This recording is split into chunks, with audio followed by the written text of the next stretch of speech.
I looked back at the pair of reapers. I need some privacy, please. Right now? Blue blinked at me with her head. Well, except for Boo. I doubted she'd tell any pony Homage's secret. Why does that little freak get to stay while I have to go? If she stays, I stay. I don't... Psycho-Shy began, but Rampage bit her by the tail and dragged her out like a fluttering kite. Hey! Let go! You're not the boss of me! I closed the door behind them. I took a deep breath, remembering the serious little unicorn with the weight of the world on her shoulders. Please don't be dead, little Pip. What happened to little Pip, Homage? She clenched her eyes shut, gritting her teeth as if she couldn't bear to spit it out. Oh, Blackjack. She hung her head. I'm afraid. I think little Pip she's done something terrible. I tried to think of what Glory would do, of what Acuna would do. Heck, what little Pip would do. Just take a deep breath, Homage. What happened? It took Homage a few seconds to pull herself together. I got reports of an attack on the Steel Ranger base on the Buckland Cross. I was keeping an eye out for trouble, with all the fighting between the Steel Rangers and the Applejacks Rangers, and that's when I saw this. She touched some keys, and one of the screens next to me swapped from clouds to a huge segment of rusty suspension bridges still hanging from its tower in the middle of a river. The camera zoomed in, and I immediately saw little Pip in her trashed utility barding. Wow, she really needed a replacement. There was Calamity in velvet. I thought I saw another, but I couldn't be sure from this distance. There was a number of ponies pointing a lot of firepower at her. Then suddenly there was shooting. The Rangers had clear numbers on their side, but in 5 minutes they were decimated. 2 actually leapt into the water to get away. I had no idea if or how long they'd survive after a fall like that. And just like that, the shooting was done. Little Pip had completely cleaned out the Steel Ranger base. I saw Calamity picking through one of the buildings as little Pip sat there before being comforted by Velvet. Okay. Well, something must have happened.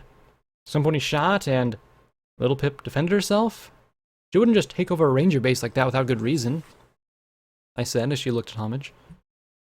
Wouldn't she? The Steel Rangers attacked her home. They attacked Stable 29, where the Applejacks Rangers have been gathering. Maybe she thought they were loyalists and were fair game, Homage said, sniffing as she rubbed her eyes. The only report I've gotten on the attack was that a distress call was that they sent out, saying that little Pip demanded their water talisman. Then it was shooting and screaming. I'm trying to get some sort of something to explain what she did. There has to be a reason, Homage. She wouldn't just turn reapers on ponies, even enemies. I hadn't seen a lot of power armor or the like in the fight. Had somebody pulled a trigger by accident? Or had little Pip decided to cut to the chase? I know. I'm looking for one. I'm looking so hard for one, Homage said, pulling herself together as she typed more keys. But as bad as it was nothing compared to this. The screen changed. The view slowly panned across the village, then zoomed in. There was the Sky Bandit parked beside some buildings. I could imagine Homage frowning in worry as she worked the controls and watched little Pip from afar, for trouble or some explanation of the attack. Who had shot first? Was little Pip okay? There were 2 windows in the quick care building the camera was focused on. I could see 2 older ponies and a younger mare around a table. It was hard to make out specifics past that. Then there was little Pip in the window facing the other 3. I hadn't known little Pip long or well. She was a good pony, serious but true to making the wasteland a better place. The little Pip I saw now was not that mare. Fury was etched in every line of her face. She gazed out at the 3 with a look of profound rage that made me watch in horror. The unicorn mare at the table tried to magically fling a knife at little Pip. Then all 3 were smashed against the wall by the little mare's incredible telekinesis. Dangling by the throat, the older stallion kicked over the table. There was a gun or something strapped to the bottom. The mare levitated the table, turning it towards the small unicorn, and fired, but she either missed, or else little Pip was at the point of not caring at all if she were shot or not. The three writhed as she slowly crushed them to the wall, the stallion pointing a hoof. Then little Pip raised a rifle, and lit them on fire with burning bullets. I think if I had had a heart, it would have stopped. I just watched. No. No. She turned and walked out, leaving the crushed and burning ponies behind her as she strode into the night, like she was bringing all of hell with her. As she departed, her telekinesis vanished and the guards dropped to the floor, mercifully out of sight below the windowsill, until one of the mares flopped back into view, struggling to pull herself out for a agonizing few seconds. Then she lay still at last. In the street was a pony, a merchant or something, from the look of his gear. The small unicorn assaulted him, her mouth screaming something. Then he immediately swayed and started vomiting, and then little Pip went on a slaughter. The fight with the Steel Rangers had been a fight, albeit a short and terrible one. This wasn't. This was butchery, plain and simple. Only the young were spared, shielded by velvet remedy, as all who tried to face little Pip were torn to pieces by flaming bullets. I only had slightly inebriated knowledge of little Pip in battle. Was this how she usually fought? I couldn't tear my eyes away from the screen. Finally, the image blacked out. I looked at the stricken homage, and wished there was a way to hug her through the screen. When?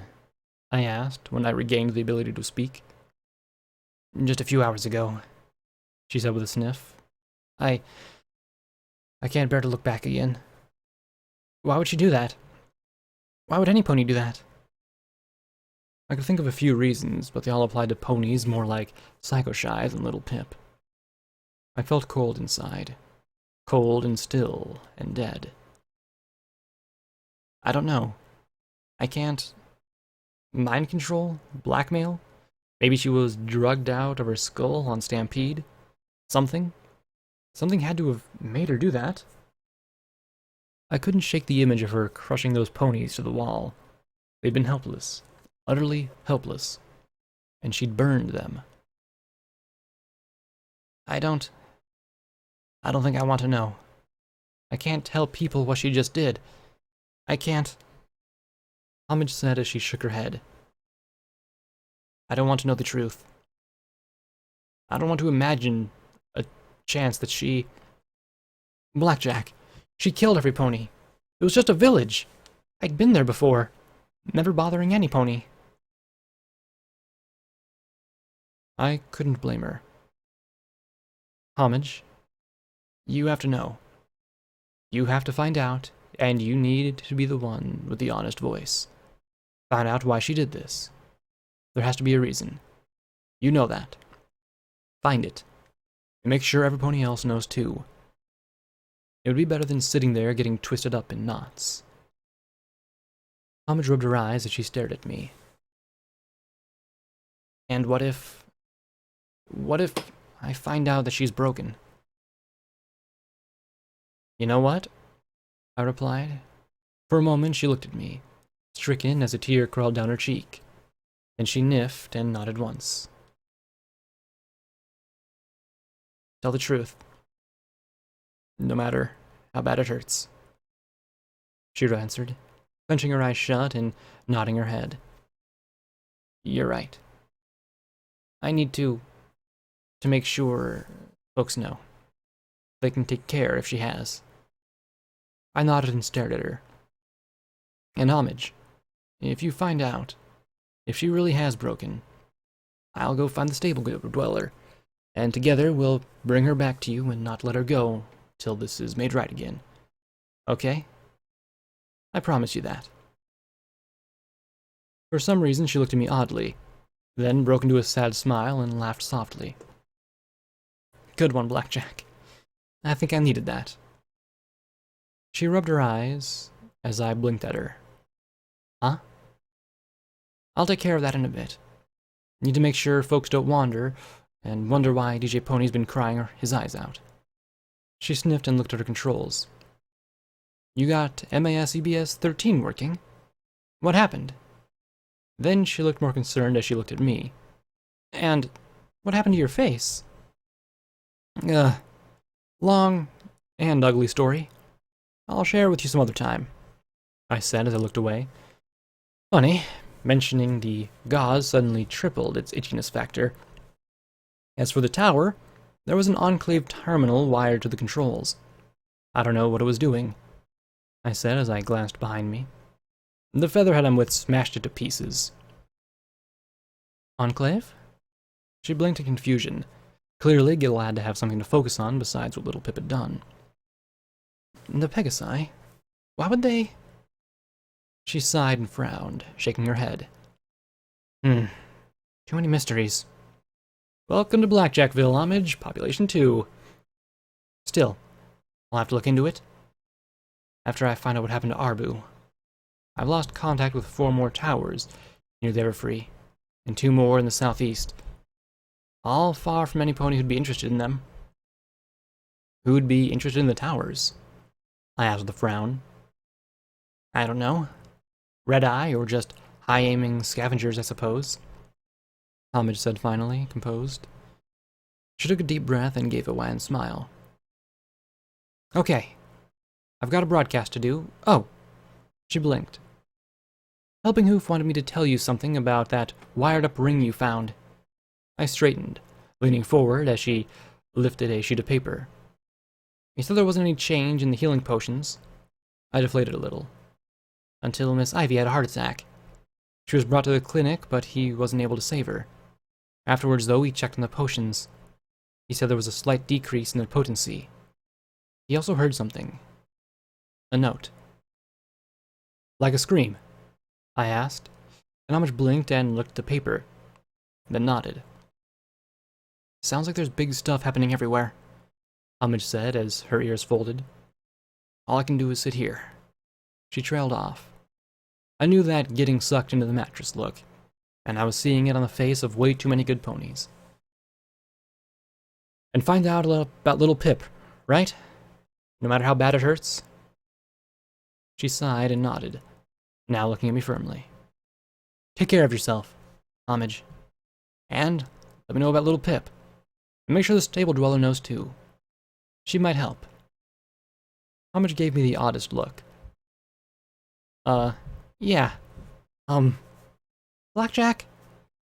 I smiled warmly at her as I leaned forward, putting my hooves on the console. Yes, Homage? Little Pip is the... Then her lips moved silently before me.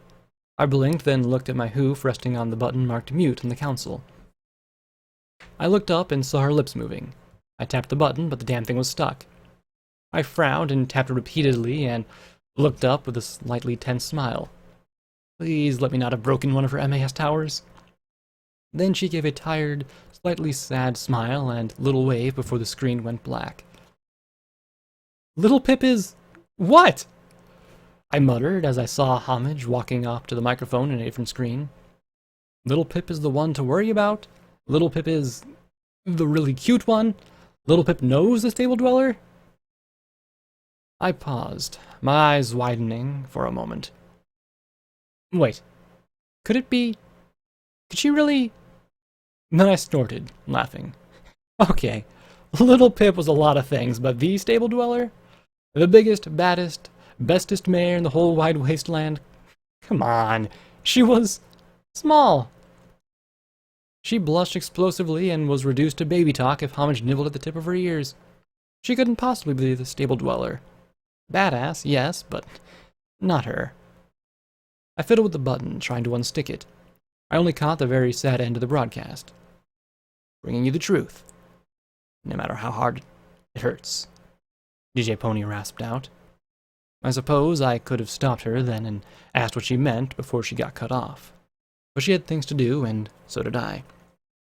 You betcha, I said as I screwed up the side of my face and took the opportunity for a little clandestine scratching before going to find the Reaper duo.